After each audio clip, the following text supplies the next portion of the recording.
Don't be drinking and driving. Don't be high and driving. New on the night team, we are hearing from the victim of a wrong-way DUI crash. Nearly 2 years after, she's expressing her gratitude for those she says saved her life. South Kingstown and Charlestown police tonight are honoring that woman, Lisa Brunetti, by dedicating their DUI honor patrols to her. The night team's John Perrick is live in the studio with the victim's story. Hey, John.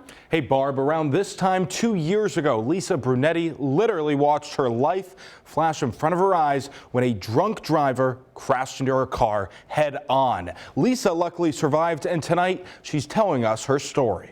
I was leaving Narragansett to head back home to Charlestown. It was January 11th, 2022. A day that Lisa Brunetti of Narragansett will now never forget.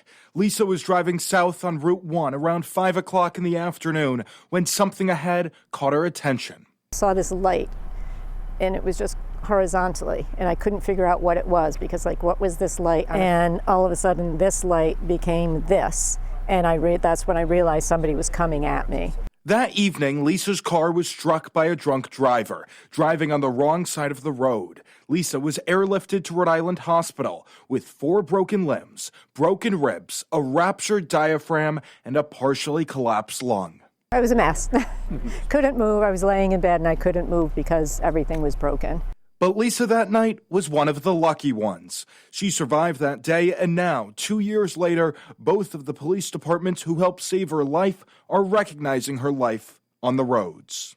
Here in South Kingston, we're honoring a good friend of ours. Matthew Moynihan is the chief of police in South Kingstown. His station, along with Charlestown, are partnering with the state and Mothers Against Drunk Driving with an honor patrol for Lisa.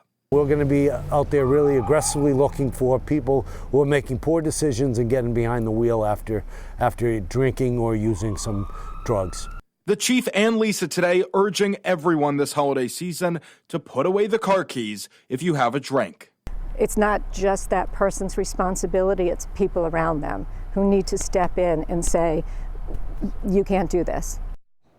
And since this accident, Lisa has formed a nonprofit called Universe Juice, where she works to reunite first responders with individuals whose lives they've saved. And again, the chief urging anyone, if you're planning to go out, have a plan, utilize ride-sharing apps, and stay safe this Christmas. Live in studio, John Perrick, NBC 10 News Night Team.